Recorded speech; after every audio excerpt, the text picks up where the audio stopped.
Ladies and gentlemen, in today's video, we're going to be doing two very exciting things. In the first one, we'll be analyzing a game from start to finish, played by two individuals with chess elos of 1000. We will be dissecting and examining the brains of two humans that have an elo in chess of 1000, which you always know is going to be a fun, exciting, exhilarating, and very disturbing at times activity. And the second thing that we'll be observing about this game is that it ended with 0.1 seconds on the clock, which, if you like any type of sport, is always very fun. Like in football, in extra time, the 6 minute of extra time is about to end, and if the ball is kicked out to midfield, the game is over. In basketball, the last shot, that kind of a thing. Well, enjoy yourselves. This game was played by an individual from South Africa named Werner, and an individual from Nigeria named Obina. Now, they both get honorary grandmaster titles. They are not actually grandmasters, but you know, we'll still manage. And the game begins with, lo and behold, a London bishop to f4. And I don't know, do I have animations turned off or something? Oh, weird. Okay. Bishop to f5. In fact, I'm already choking because they played the London. Black liked White's idea so much that Black said, you know what? You want to play the London? I also want to play the London. Now, there is nothing inherently wrong with this, but remember that Black goes second in chess. So the way I recommend you playing this is to play pawn to e3 and then c4. And the reason for this is you will get your queen out here much faster. And mirror image only lasts for so long.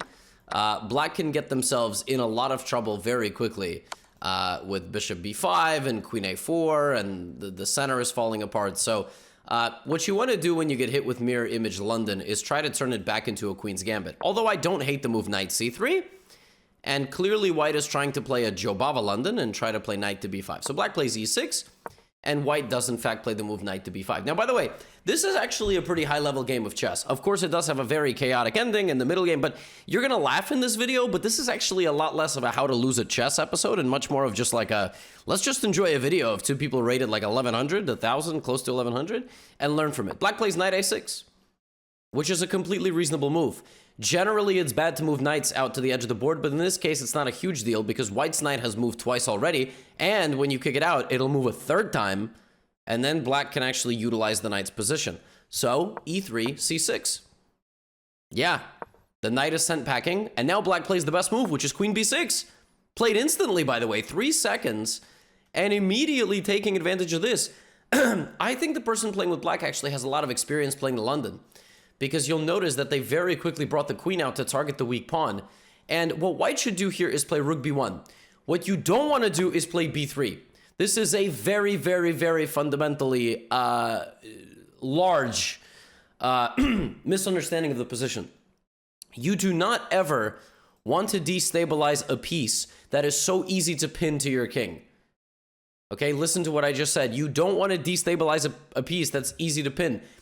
If the position was something like this, let's just very hypothetically say, then the move b3 doesn't matter. Because bishop to b4, you always have this. Okay?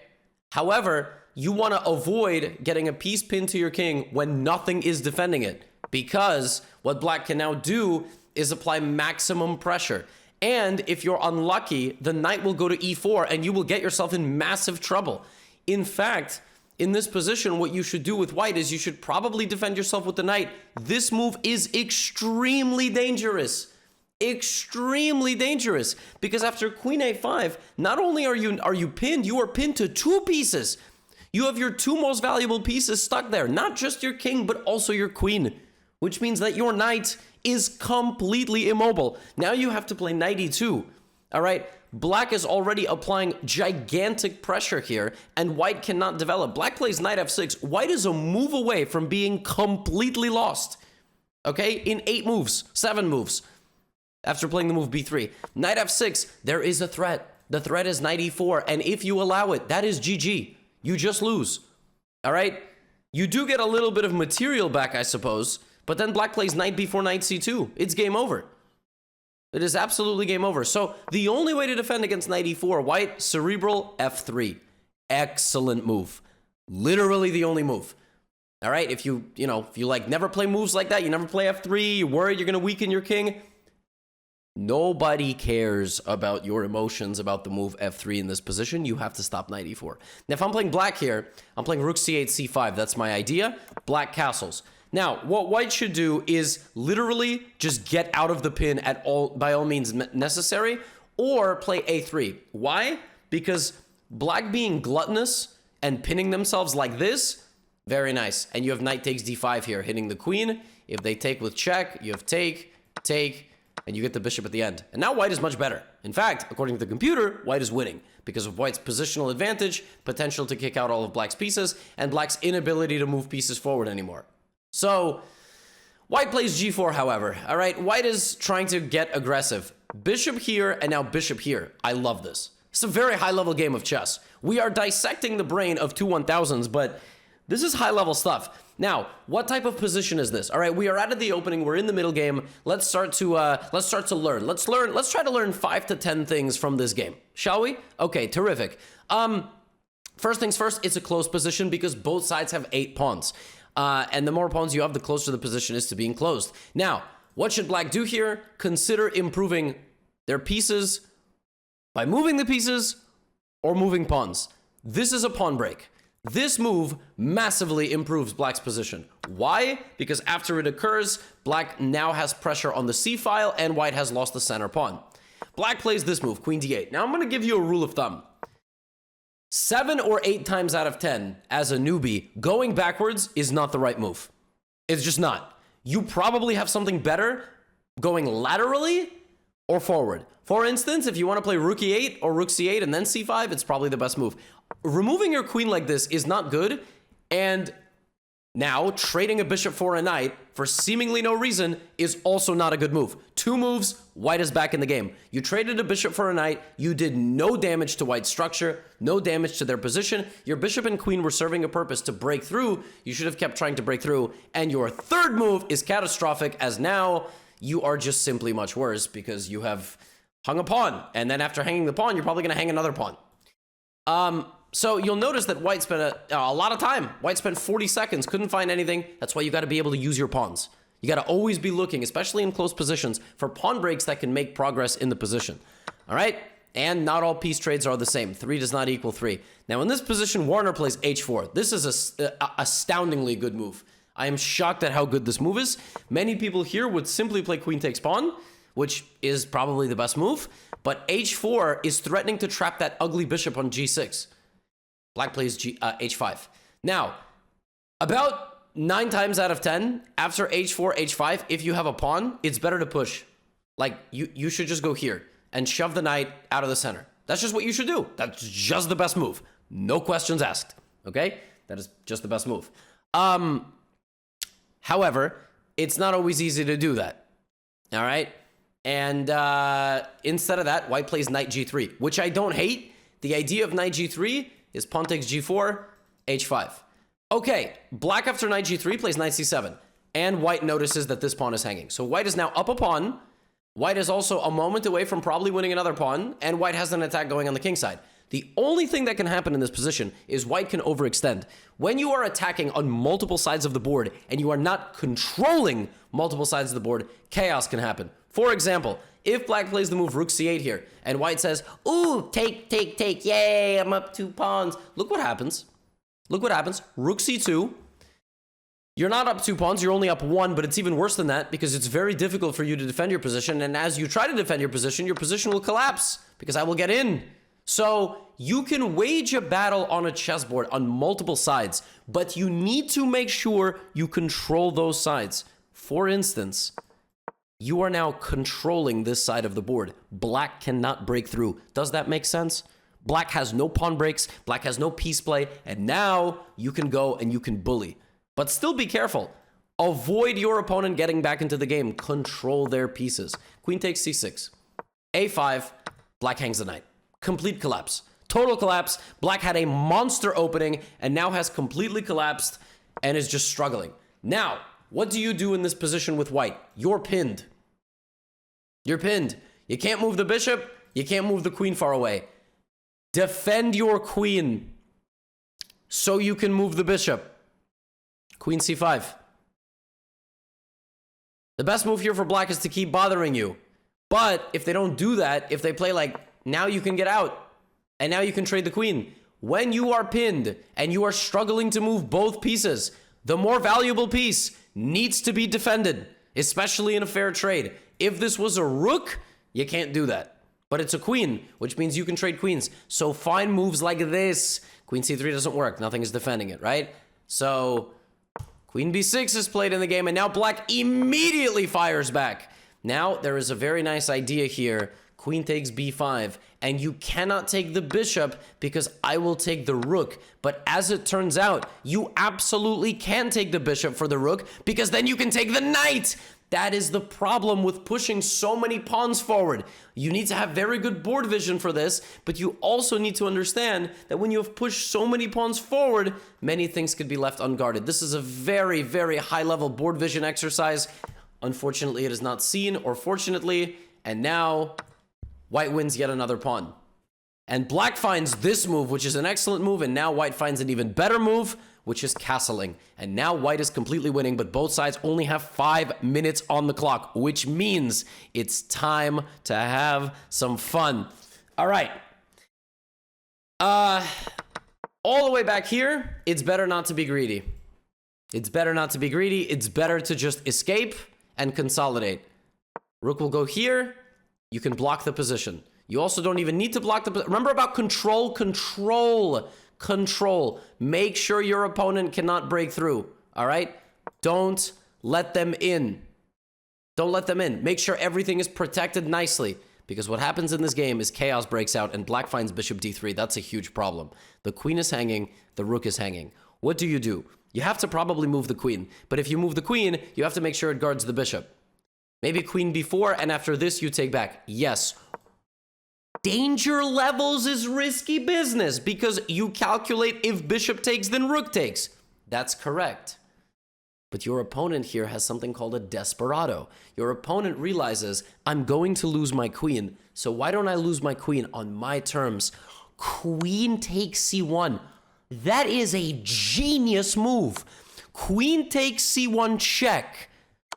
Queen for rook, but you get back the... Oh my God, that is brilliant. That is absolutely brilliant. And now the material balance is restored.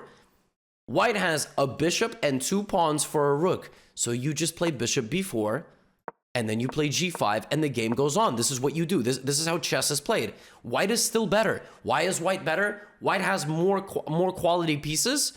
So 4 pieces versus...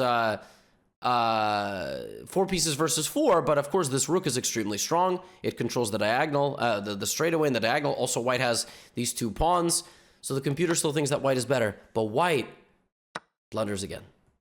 And this is what happens in intermediate chess. It's not the first mistake that kills you, it's the second one. White blundered queen c1 and just thought, damn it, I'm gonna lose this game. I need to win a pawn back immediately. But no, you don't. You don't need to win a pawn back immediately. The chessboard does not care about your feelings. You need to stop getting so emotional when you blunder, and you need to just realize, wait a minute, what's going on? These 2 pieces are still interacting. Well, actually, that one's interacting with that one. That one doesn't see that one. That's why you gotta move. Okay, that's why you gotta move. White blunders the bishop, and now the game is truly over because black is just up a full rook. Now, how do you win this with black? You win these pawns. You got to trade the rooks. That would really, really help. So, rook c5 is a nice idea. We just talked about this. How to deal with pins. Knight d7 is an extremely clutch move. And black takes on a3. That's it. I mean, black is winning those pawns. The game is over. Rook c3, rook fa8. Excellent. Excellent. I always say, utilize the material advantage that you have. All right. e4. Pawn takes, knight takes. Rook a1 check is sensational. Now, I would bring in the second rook, but I don't hate this move. Knight f6 offering a trade. It is craziness to trade the knight here with white. You need to play moves like knight d6 or knight g5. You need to play a move like knight g5 because it prevents the black king from getting off the back rank. And you never know when your opponent hangs this. You never know. For instance, boom, boom, boom. Let's say your opponent is trying to get in, and all of a sudden, they hang back rank mate because your knight covers the king's escape. You just never know. What you cannot do here with white is trade. You have no pieces left. Why are you trading? Now, personally, I think that the trade occurred because white has this, but you can't do that. Pawn to f4. Oh, opening up the bishop, but white misses it. White misses, bishop takes rook. Now we have rook a2, king g3, and the king, it's a walk of shame. It's mate in 7, official on the board. The rooks are gonna swarm. Always give a check like this. You have to give logical follow-ups. King will run to the corner. Now the bishop can go deliver the kiss of death. Bishop f1, bishop f1. You take on g2, that's it. I mean, the king is mated by accident here. Rook h1 is mate in 1, rook g3, rook takes. It's game over. You gotta hunt the king. I just said 7, 8 times out of 10 going backwards is not the answer. Why did you spend 16 seconds here and go backwards? Black here is worried about rook c7, rook f7. That is a crazy thing to be worried about. You need to coordinate your rooks and go rook to g1. Okay, rook c5, fine. Bishop slides into d3. White plays pawn to d5. Black takes, of course. I mean, you gotta take, right? Rook takes d5. The bishop is hanging. Now, the bishop is hanging 2 squares this way. So what should you do here? You should move the bishop somewhere to safety. The rook hits the bishop this way. So black moves the bishop here and hangs the bishop. Oh, I don't like that move. Oh my goodness, that's the same exact amount of squares. The rook covers that way too. How do you do that? The rook was going down 2 squares and now it goes to the right too. Oh my goodness. Okay. Now it's probably a draw because white has sufficient material, and if this pawn starts rolling, it's going to be a massive asset. Black plays rook g1 check. I wish black would have given that check when the second rook was here, and also black still had a bishop. King to h2, rook to b1. Now you should move your bishop to defend your pawn. That's probably what you should do. But rook f6, rook b3, I don't hate it. Bishop e4, king g7, rook slides over, and now black is winning again because black probably has an accidental ladder mate. Bishop back to g2. Rook b2. Oh no, it's over. It's over. But black only has 58 seconds. Black only has 58 seconds to win this game. h6. Put the king in front of the pawn. Excellent. Oh my goodness. I told you. This is excellent stuff here. King h3. Now rook takes g2. Yup. f5. Rook g f2. Excellent. I would give checks also. Remember, be cerebral. Go give ladder mate somehow. Cut the king off and give a ladder mate. But okay. f5. Rook f2. Good time management. White is down to 17 seconds. So it's just about, you know, rook f6. Rook check. King runs up. Rook check. All right. Now you can coordinate these pieces and win this. Okay. Not perfect. Not perfect. And according to the computer, actually not great because rook f7. If you're going to have a king run up, you got to be very careful. So cut off the king's escape. Otherwise, you are assisting the king, helping out the attack. Now it would be worth going backwards, so there is no rook f7. But okay, rook a7, rook f7, fine. King g8. Okay, white plays the worst move. White has 7 seconds on the clock. King to g6. Now all you got to do is give a check. And just be a little bit careful. Before you give that check, you got to play rook a7. Not all trades are the same. It's not 5-5 anymore, because if you trade, well, then there's going to be a queen promoting. But in this position, black with 27 seconds on the clock versus white's 2 seconds rushes. And instead of giving one more check and simply securing this winning endgame, black rushes and plays rook takes g7. White now has 2 seconds to promote the queen and give a checkmate. This move is played with 0.9 seconds on the clock. King h7. g8 is pre-moved with 0.8 seconds on the clock.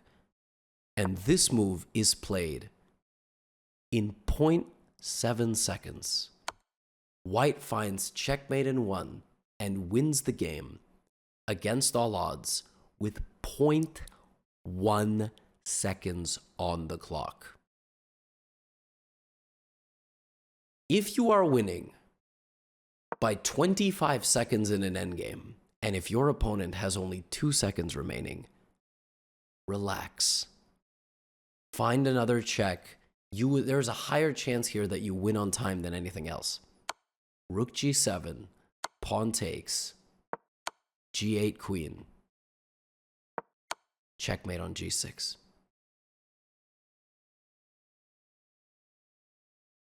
Wow. Now get out of here.